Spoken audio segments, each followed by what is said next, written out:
Hi friends, welcome to AK garden. நம்ம இன்றைக்கி என்ன பார்க்க போகிறோன்னா, எங்கள் பேக் சைட் கார்டன்.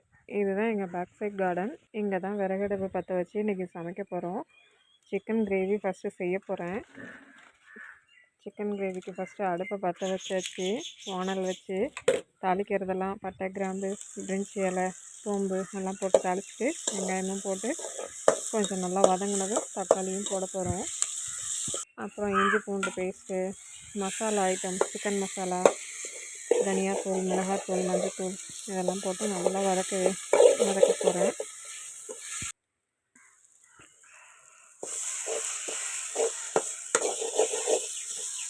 உங்கள் வீட்டில் இன்றைக்கி என்ன சண்டே ஸ்பெஷல்? எங்கள் வீட்டில் இன்றைக்கி சிக்கன் கிரேவியும் சிக்கன் பிரியாணி அப்புறம் ஆனியன் ரைத்தா. இதுதான் எங்கள் வீட்டில் இன்றைக்கி சண்டே ஸ்பெஷல். கொஞ்சம் கொத்தமல்லி புதினாவும் போட்டு வதக்கிட்டுருக்கேன். அடுத்தது மஞ்சள்தூள் உப்புலாம் போட்டு நல்லா அலசி வச்ச சிக்கனை பாதி நான் சிக்கன் கிரேவிக்காக எடுத்து அது எண்ணெய் பிரிஞ்சு வர அளவுக்கு நல்லா வதக்கி விட்டுக்க போகிறேன். அதுலேயே பாதி குக்காயிடும். அதான் பண்ணிகிட்ருக்கேன். எங்கள் பேக் சைடில் நாங்கள் வாழை மரம் தேன் கதிர் அந்த வெரைட்டி தான் வச்சுருக்கோம். அப்புறம் தென்னை மரம் 2ல் 1 ஓரளவுக்கு காய்க்கும். இப்போ தான் கொஞ்சம் காய்ப்பு அதிகமாக இல்லை, என்ன ப்ராப்ளம்னு தெரியல. இன்னொன்று புது மரம் சரியாக காய்க்க மாட்டேங்குது. அதுவும் என்ன ரீசன்னு தெரியல, என்ன பண்ணணும்னு தெரியலை. இனிமேல் தான் அதுக்கு ஏதாவது பண்ணணும். இந்த மரம் ஓனாயின்னு சொல்லுவோம்ல, அது எல்லாமே அது இளநீல ஓட்டை போட்டு எல்லாமே கீழே விழுந்துருது, அந்த சின்னதாக காய் இருக்கக்குள்ளேயே. அதனால தான். அப்புறம் சிக்கன் நம்ம போட்டு வதக்கணும் இல்லைங்களா, நல்லா எண்ணெய் பிரிஞ்சு வந்ததும் கொஞ்சம் தண்ணி ஊற்றி மிளகாத்தூள் உப்பு பார்த்துட்டு மூடி வச்சிட்டோம்.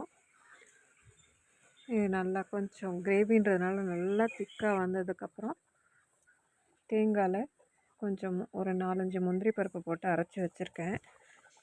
நல்லா கிரேவி கண்டிஷன் வந்ததும் தேங்காய் ஊற்றி ஒரு கொதி வந்ததும், தேங்காய் ஊற்றி ரொம்ப நேரம் அடுப்பில் இருக்கக்கூடாது இல்லைங்களா, அதனால் உடனே கொஞ்சம் கொத்தமல்லி புதினா போட்டு இறக்கிட்டால் நம்ம சிக்கன் கிரேவி ரெடி ஆகிடுச்சு.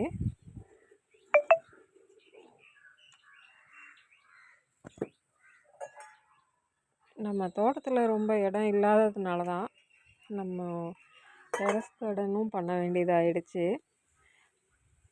இங்கே அவ்வளோதான் வைக்க முடிஞ்சுது. அந்த தென்னை மரம், வாழை மரமே நமக்கு இடத்த ஃபுல்லாக நிழல் வந்துருச்சு. நிழல் வந்ததுனால நமக்கு தரையில் ரொம்ப இடம் இல்லாதனால ஃப்ரண்ட்டில் கொஞ்சம் இடத்துல ஒரு கொய்யா மரம், ஒரு பப்பாளி, செம்பருத்தி இதெல்லாம் வச்சுருக்கோம். சரி, அடுத்து நம்ம அடுப்பில் ஒரு டவரா வச்சு பிரியாணி செய்ய போகிறோம்.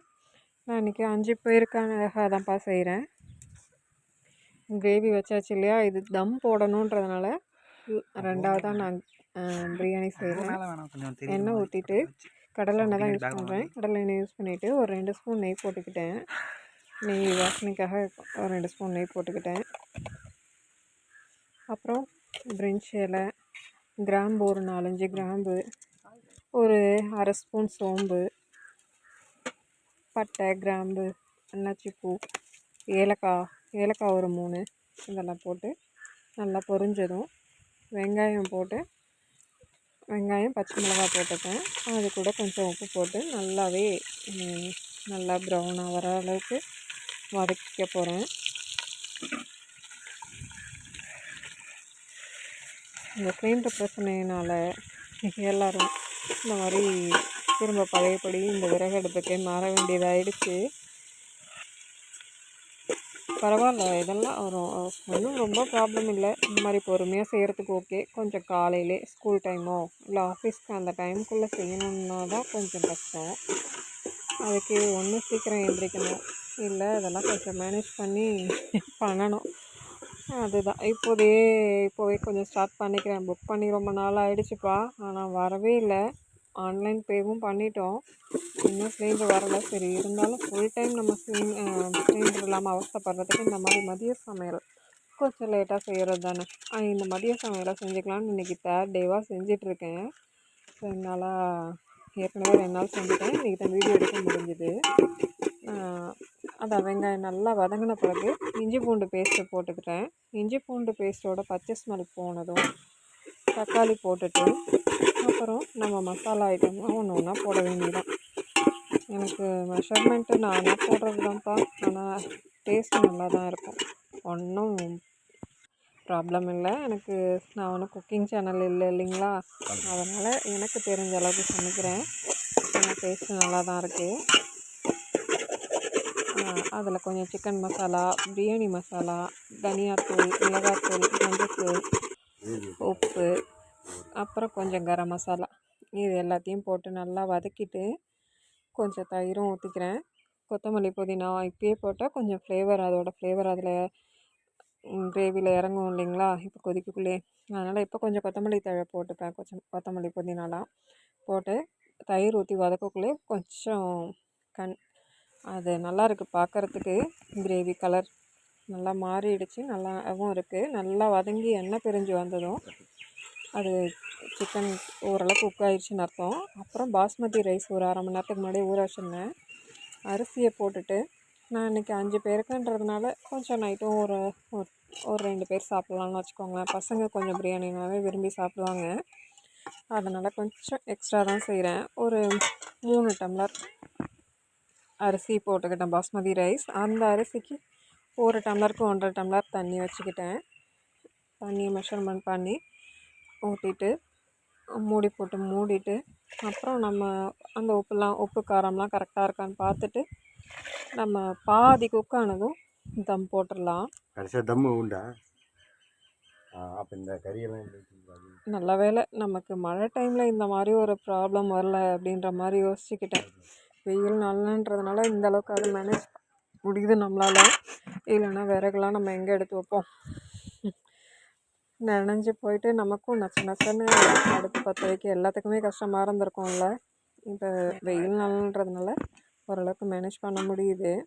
அப்புறம் பாதி அளவுக்கு வெந்ததும் ஒரு அரை மூடி லெமனை புழிஞ்சு ஊற்றிட்டு அது அடுப்பில் இருக்கிற அந்த அடுப்பு கறியெல்லாம் மேலே அந்த மூடியில் கொஞ்சம் இதை போட்டு தம் போட போகிறோம். கறியெல்லாம் அள்ளி போட்டுட்டு அடுப்பையும் விறகுலாம் எடுத்துடணும்ப்பா. அதில் இருக்கிற அந்த அடியில் இருக்கிற அந்த ஹீட்டு, மேலே இருக்கிற ஹீட்டு, இதெல்லாம் சேர்ந்து நமக்கு நல்லாவே ஃபுல் குக் ஆகிடும். அதாவது பதமாக வந்துடும் பிரியாணி. பிரியாணி செஞ்சாச்சு. அடுத்தது வாழை இலை பறிக்க போகிறோம். நம்ம வீட்டு தோட்டத்தில் வாழை இலையை பறித்து அதை கழுவிட்டு அதில் பரிமாறி சாப்பிட்றதே ஒரு தனி சுகம்தான் இல்லைங்களா. தோட்டத்துலேயே சமைச்சி நம்ம தோட்டத்துலேயே இலையை கட் பண்ணி, இதுதான் எங்களோட தோட்டத்தோட வியூ. இவ்வளோ தான் நமக்கு இடம். தோட்டத்துக்கு வீட்டுக்கு பின்னாடி இவ்வளோ தான் நம்மளோட கார்டன். இலையும் பறிச்சாச்சு, கழுவிட்டு உங்களுக்கு பரிமாறியும் காமிச்சிட்டேன். இதுதான் சிம்பிளாக ஒரு கிரேவி, ஒரு பிரியாணி, ரைத்தா. இதுதான்ப்பா எங்கள் வீட்டு சண்டே ஸ்பெஷல். உங்கள் வீட்டில் என்ன ஸ்பெஷல்னு சொல்லுங்கள். டேஸ்ட்டு நல்லாவே இருந்தது. அப்புறம் ஃபைனலாக இதுதானே நமக்கு பெரிய பிரச்சனை, விறகடுப்பில் செஞ்சால் ரொம்ப கொடுமை. சரிப்பா, நான் பேசி க்ளீன் பண்ணி வைக்கிறேன். பாய் ஃப்ரெண்ட்ஸ், தேங்க்ஸ் ஃபார் வாட்சிங்.